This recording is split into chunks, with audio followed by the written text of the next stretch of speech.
Quien formó las olas al hablar, quien contó la arena en el mar. Reyes, pueblos tiemblan a su voz, la creación le rinde adoración. Contempla a Dios, en su trono está, venid y adoradle. Contempla al Rey, nadie es como Él, venid y adoradle.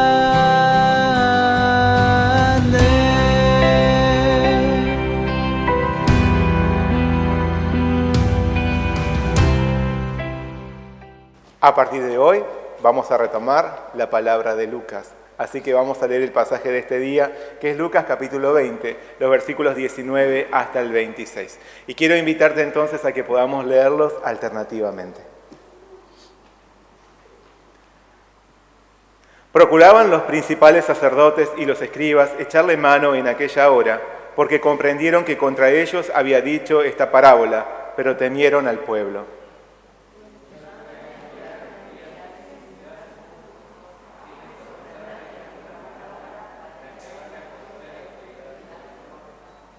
Y le preguntaron diciendo: Maestro, sabemos que dices y enseñas rectamente y que no haces acepción de persona, sino que enseñas el camino de Dios con verdad. Mas él, comprendiendo la astucia de ellos, les dijo: ¿por qué me tentáis?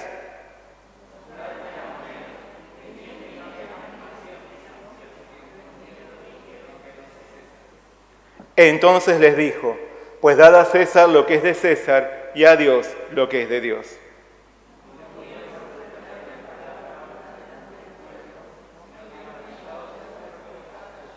Bueno, hasta ahí es la palabra que vamos a compartir en este día. Vamos a orar una vez más para que Dios nos guíe a través del mensaje de hoy. Señor Padre Celestial, te damos muchas gracias por esta palabra. Ayúdanos a experimentar la fortaleza de tu Espíritu Santo y tu guía para comprender qué es lo que tú quieres enseñarnos hoy.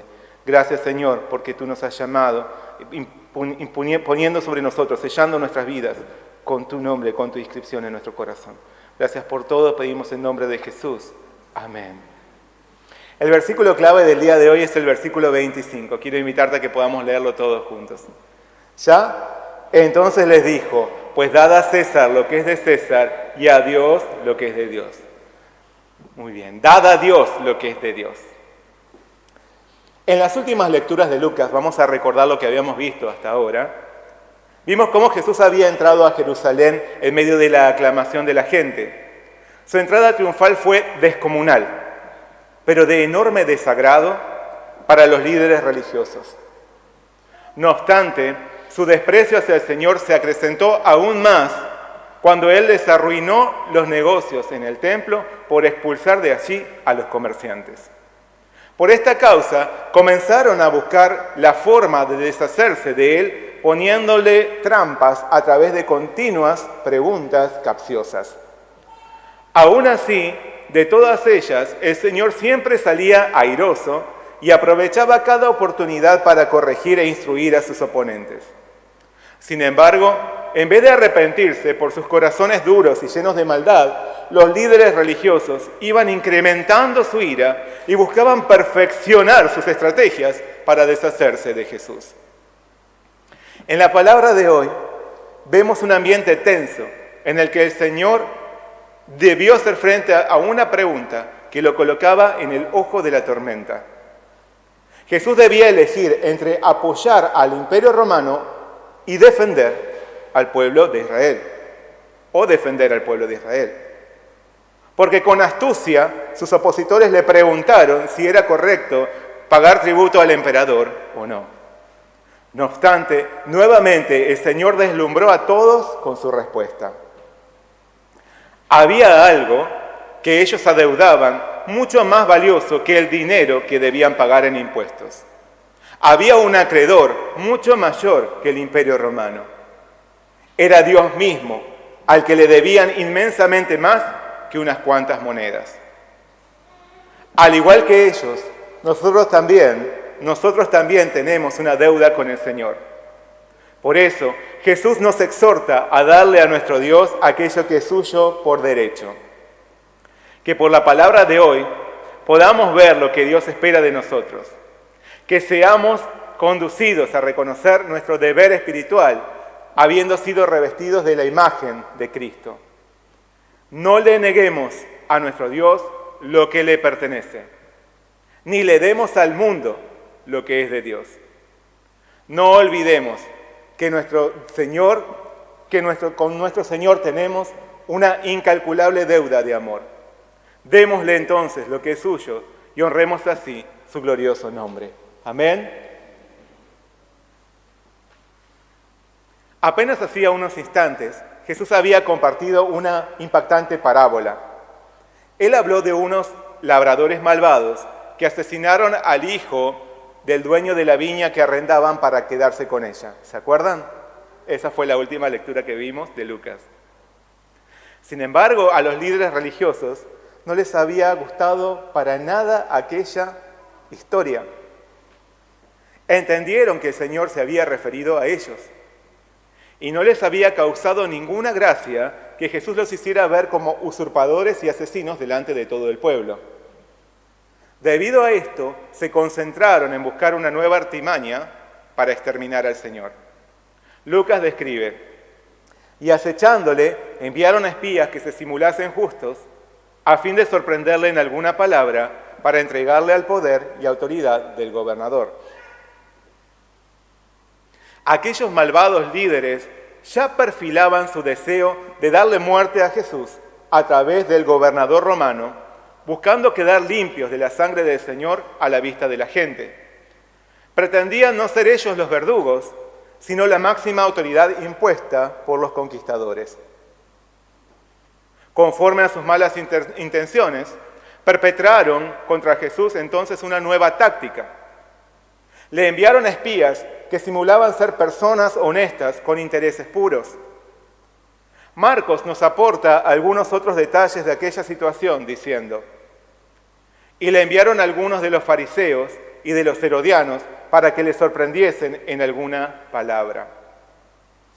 De este modo, vemos que el grupo de espías que se había acercado a Jesús estaba conformado por fariseos y herodianos disfrazados de hombres piadosos. Los fariseos conformaban un grupo religioso que defendía enérgicamente la identidad religiosa nacional. Para esto enseñaban y guardaban rigurosamente la ley y las tradiciones de los antepasados. Por su parte, los herodianos eran partidarios políticos de la familia de Herodes, un extranjero que había logrado el título de rey en territorio hebreo por su alianza con Roma. Así que los fariseos, que eran sumamente nacionalistas, no eran los mejores amigos de los herodianos. No obstante, a ambos grupos los incomodaba terriblemente la presencia de Jesús, porque con sus enseñanzas atentaba contra sus vidas confortables al revelar públicamente sus pecados. Así que estos dos grupos opuestos se unieron contra Jesús para descalificarlo y entregarlo a fin de ser ejecutado en manos de los romanos. Por esto, le presentaron una inquietud visiblemente política para tenderle una trampa. Ellos le plantearon un asunto muy complejo, diciéndole: Maestro, sabemos que dices y enseñas rectamente y que no haces acepción de persona, sino que enseñas el camino de Dios con verdad. ¿Nos es lícito dar tributo a César o no? Aquellos espías trataron de adular a Jesús con palabras melosas. Lo reconocieron como un maestro sabio que no se dejaba influir por nadie y que enseñaba la verdad de Dios. Y luego le lanzaron una pregunta sumamente ponzoñosa. Pretendían que él les dijera si era correcto que ellos pagaran impuestos al imperio que los había dominado con desalmada crueldad. Pagar impuestos al Estado no está en la lista de las cosas que más le agrada a la gente. Cada vez que tenemos que sustraer de nuestros ingresos para pagar tributos públicos, puede que aparezca cierto sentimiento de rechazo o de nostalgia por aquello de lo que nos tenemos que desprender. En algunos casos, pagar impuestos puede producirles enojo o indignación a las personas por pensar en que los fondos recaudados no se utilizarán adecuadamente. Pero mucho más que esto, para varios judíos en tiempos de Jesús, pagar impuestos al Imperio Romano representaba una dolorosa declaración de derrota, un desconsuelo y una frustración. ¿Por qué? Porque al pagar esos tributos, iban empobreciéndose mientras enriquecían a sus opresores. Pagar impuestos a los conquistadores era una muestra de sumisión y rendición permanente. Significaba alimentar los motivos para que ellos no se retirasen de sus tierras. Entonces muchos se preguntaban lo que los espías le plantearon a Jesús. ¿Estaba bien pagar tributos al emperador o no? ¿Había que pagar los impuestos a Roma o no? Pero esta cuestión, que verdaderamente perturbaba a los judíos y que parecía una inquietud sincera e inocente, escondía las maliciosas intenciones de aquellos espías contra el Señor. Porque si Jesús afirmaba que era correcto pagar impuestos al emperador, las personas lo despreciarían, lo tildarían de traidor a la nación y hasta podrían llegar a apedrearlo por su ideología antipatriota. Pero si Jesús aseguraba que no era correcto pagar impuestos a los conquistadores, no tardaría en ser acusado por sus adversarios. Sería llevado ante las autoridades romanas y culpado por su deslealtad contra el imperio. Entonces, la sentencia no sería otra que la muerte. De una u otra manera, en aquella maliciosa cacería contra Jesús, sus enemigos lograrían deshacerse de él, sea cual fuese su respuesta. Esa elaborada estrategia resultaba perfecta y sin escapatoria posible. De este modo, detrás de sus disfraces de falsa piedad, aquellos espías perseguían sus propios deseos. Detrás de su malvada artimaña defendían con uñas y dientes sus vidas pecadoras, su incredulidad y su obstinación en no querer rendirse y creer en Jesús. Por eso, preferían darle muerte antes que arrepentirse por su rebeldía contra Dios. Preferían que Jesús sea considerado culpable para que ellos pudiesen sentirse libres de toda culpa. Buscaban su comodidad, seguridad y tranquilidad en este mundo. Todo esto en detrimento de Jesús, a quien ya habían asesinado en sus corazones. Luego de formular su venenosa pregunta, los enemigos de Jesús ya saboreaban la victoria. Sus ojos estaban fijos y sus oídos atentos a escuchar la respuesta del Señor. ¿Qué diría él? ¿Era correcto pagar impuestos al César o no? ¿Pero qué hizo Jesús? Lucas nos dice, mas él, comprendiendo la astucia de ellos, les dijo, ¿por qué me tentáis? ¿Por qué me tentáis? Jesús podía ver mucho más de lo que sus adversarios pensaban. Él conocía sus intenciones más ocultas. Sabía que pretendían hacerlo caer en una trampa.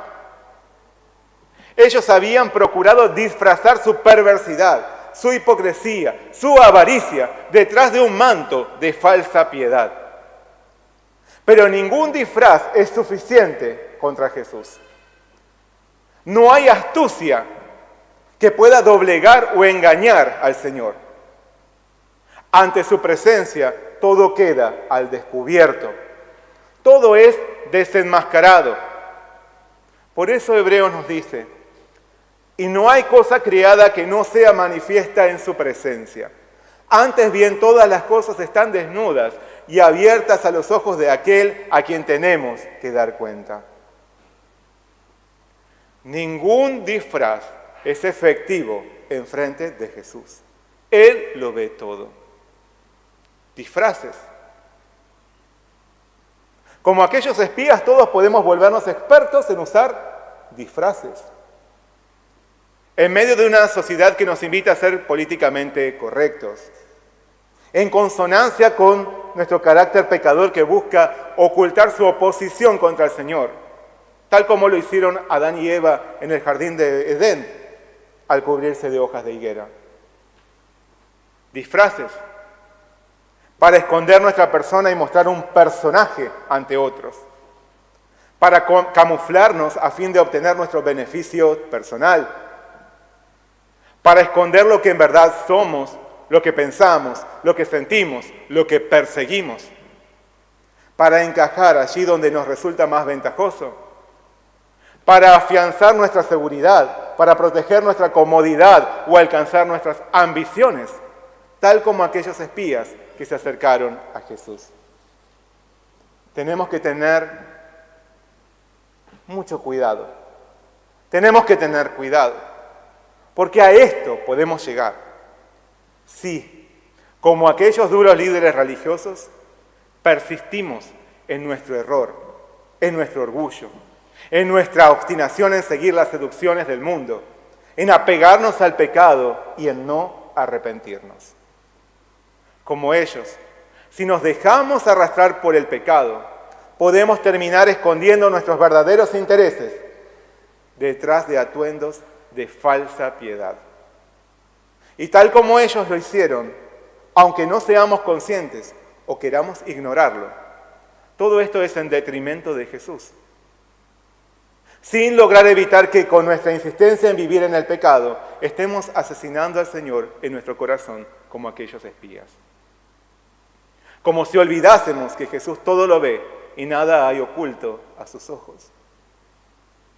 Por eso, si nos damos cuenta que hemos estado viviendo de esta manera, luciendo meros disfraces, debemos detener la marcha y despojarnos de las apariencias y hacer morir nuestro ser, hacer morir nuestro orgullo. Y esto solo es posible a través de reconocer nuestro estado espiritual y venir ante Jesús en arrepentimiento.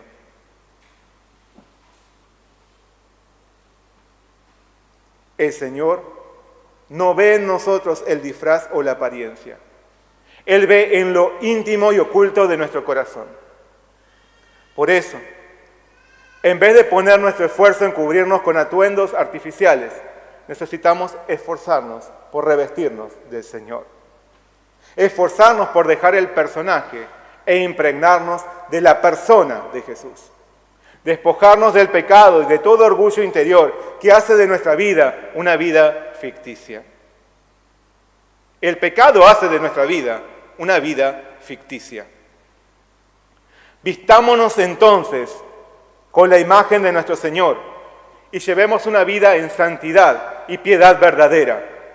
Tal como nos dice el apóstol Pablo, vístanse con la presencia del Señor Jesucristo y no se permitan pensar en formas de complacer los malos deseos.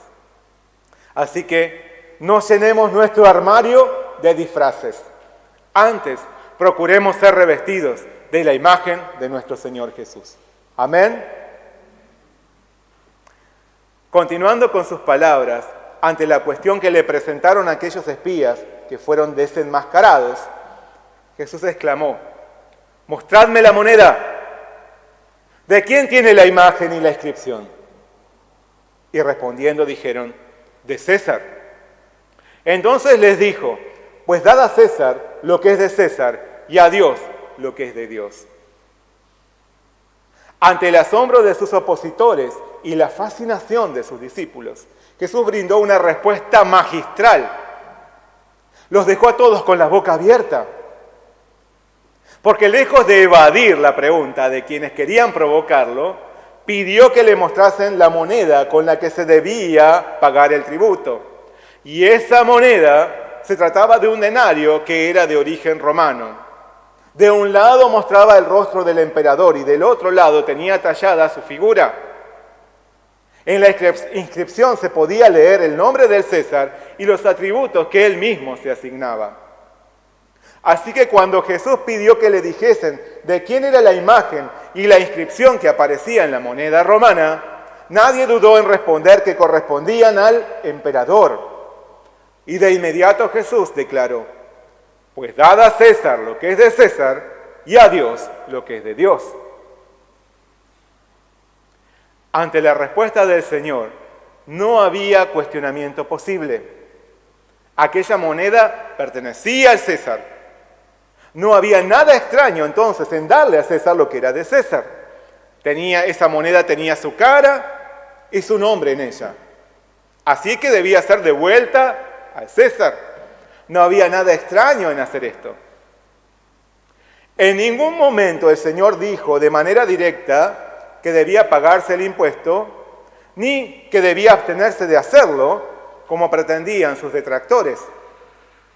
Simple y lógicamente les hizo ver a los oyentes que debían retornar al César lo que era suyo, y que asimismo debían dar a Dios lo que le pertenecía.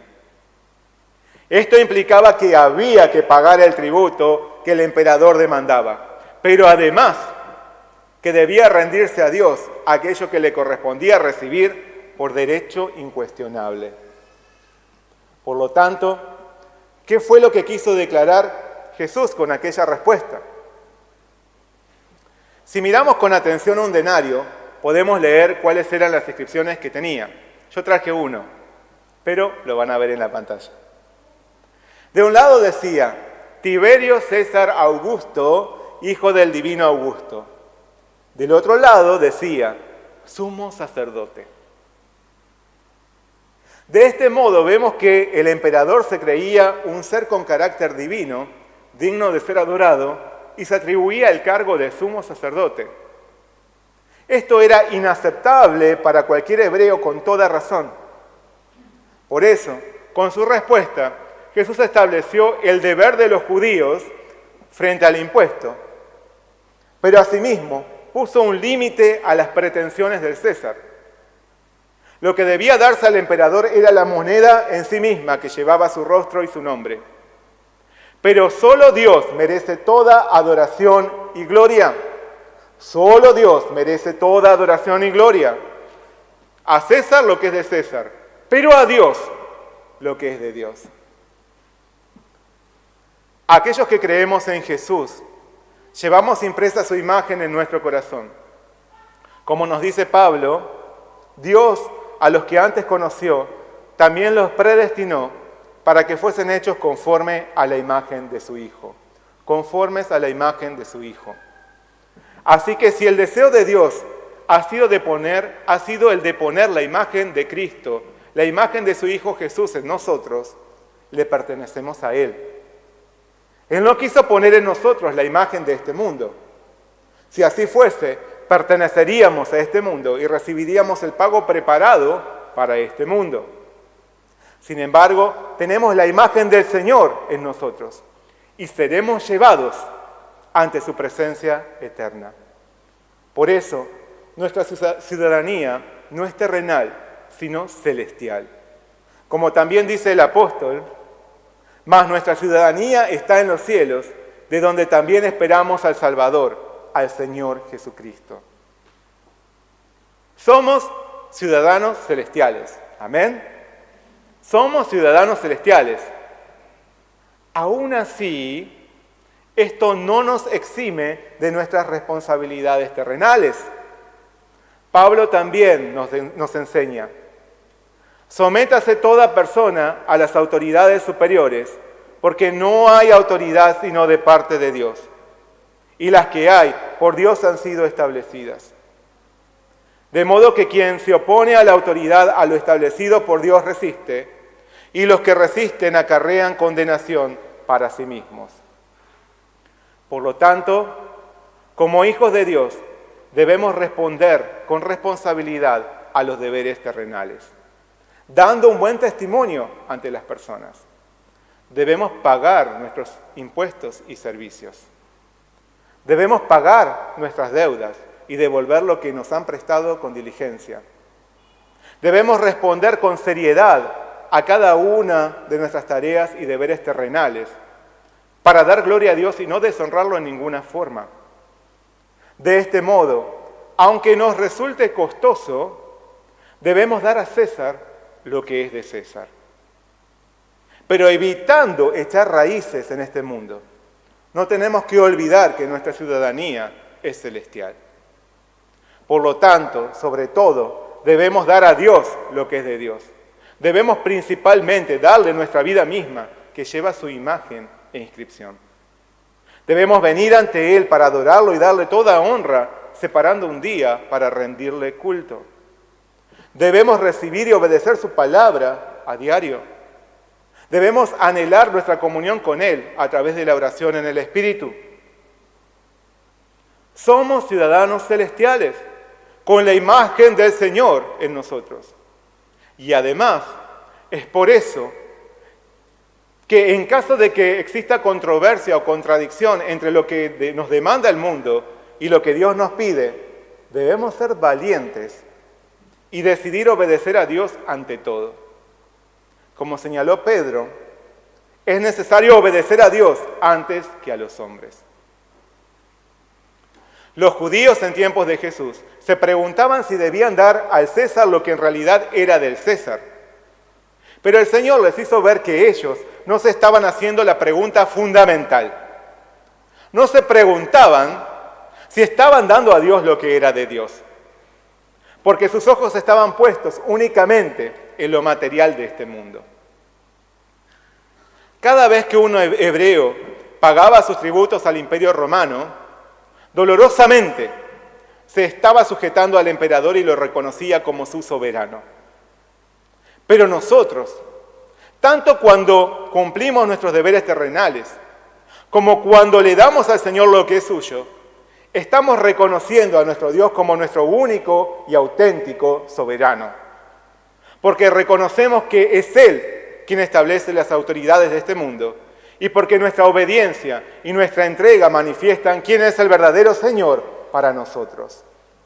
Así que los verdaderos hijos de Dios no son los que se ponen el disfraz de cristianos cada domingo para venir a la iglesia, ni los que llevan el traje de creyente debajo de sus ropas mundanas para estar preparados a cambiarse rápidamente como los superhéroes cada vez que se les presenta la oportunidad de mostrar algún tipo de piedad. Los verdaderos hijos de Dios son aquellos que están sellados con la imagen y la inscripción de Cristo. Por lo tanto, no necesitan aparentar nada. Su esencia misma revela su identidad, que no es fingida ni simulada. Los verdaderos hijos de Dios reconocen su ciudadanía en los cielos. Por lo tanto, dan al César lo que es de César, porque al hacer esto buscan obedecer y honrar a su Señor. Y principalmente, viven dando a Dios lo que es de Dios. De este modo, reconocen al Señor como su único soberano. Por ser residentes de nuestro país, la ley nos impone pagar impuestos, los impuestos correspondientes. Y entonces, siendo ciudadanos celestiales, ¿no deberíamos también dar a Dios lo que a Él le corresponde? En verdad, nuestra deuda con el Señor es incalculable. A Él le debemos adoración, reverencia, entrega, obediencia, amor, agradecimiento y mucho más. A Él le debemos nuestra fuerza, nuestro tiempo y nuestra vida misma, que le pertenece por pleno derecho. Así que procuremos con suma atención no darle al mundo lo que es de Dios. Lo que es de Dios es solo de Dios. Nuestra vida es de Dios. No solo porque Él nos ha creado, sino porque Él ha puesto su imagen e inscripción en nosotros por medio de su Espíritu Santo, desde el momento en que nos condujo a creer en Jesús como nuestro Señor y Salvador. Por lo tanto, No hay nada extraño en entregarle nuestra vida. No hay nada extraño en entregarnos a Él, porque le pertenecemos. Por lo tanto, en este día, abramos nuestro corazón y tomemos la mejor decisión. ¿Cuál es la mejor decisión? Demos a Dios lo que es de Dios. Demos a Dios lo que es de Dios. ¿Amén? Bueno, vamos a orar juntos. Señor Padre Celestial, te damos muchas gracias por darnos tu palabra en este día, en esta mañana. Gracias, Señor, por habernos llamado a llevar una vida en ti, por haber puesto en nosotros, a través de tu Espíritu Santo, tu imagen, tu inscripción, tu nombre, lo cual garantiza que nuestra vida será llevada ante tu presencia eterna. Por eso ayúdanos a esforzarnos en vivir delante de ti, mostrando tu imagen ante el mundo, no dando al mundo lo que te corresponde a ti, sino más bien glorificando tu nombre a través de cada una de las cosas que nosotros realizamos, reconociéndote como nuestro único y verdadero soberano. Señor, queremos glorificar tu nombre con nuestra vida. Ayúdanos a hacerlo. Ayúdanos a dar al César lo que es de César, pero principalmente a darte a ti lo que es tuyo. No queremos dar al mundo lo que es tuyo, sino solo a ti. Muchas gracias por darnos tu palabra. Gracias, Señor, por tu esperanza gloriosa que nos das en ti. Pedimos tu bendición en nombre de Jesús. Amén.